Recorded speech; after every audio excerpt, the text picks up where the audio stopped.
USPSA is half shooting skill and half gaming each stage. No, it ain't. It's shooting skill with the stages are pretty straightforward. Most of the stages, there's only 1 or 2 ways to run it. And if you think it's half 50% gaming, then you don't shoot the sport. Because I do it again. Dude, let me tell you this. Planning national mission force targets is the ultimate gaming strategy. So absolutely. Yeah. Just stop with that shit. Yeah. Stop with the game. Yeah, I am 100% going to game every fucking physical fight, fist fight, operational fight I get into. Yeah. It is a game. Gunfighting is a game. It's a lethal game, but it's still a fucking game. It's me versus you. It's full contact sport.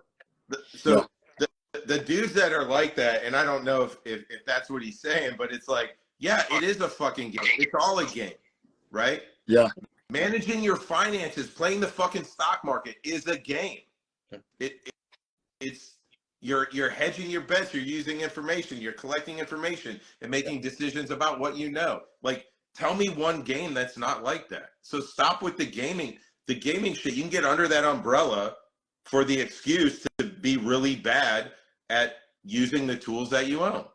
That's it. It's like it's that fucking simple, man. And it doesn't even have to be. You don't need to compete. If competition is a valuable tool in any training thing, right? But in terms of like, do you need to compete to develop? No. It's just a good test. It gets you outside of your comfort zone.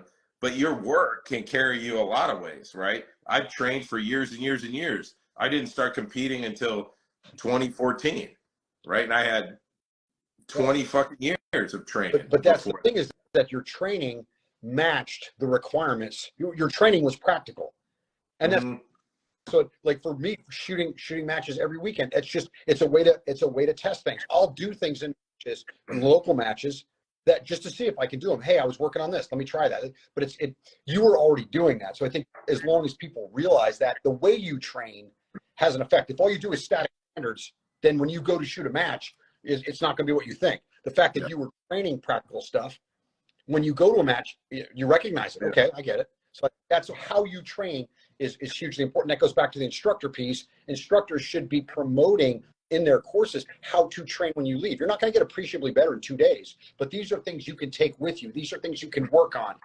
These are skills that you need to refine. I think that's part back to the instructor piece, that just presenting, 15 drills in 2 days to me is garbage. I mean, the course I just taught, there's not a ton of different drills. There's layering of component skills to make a more dynamic drill, but you got to let people actually exercise things.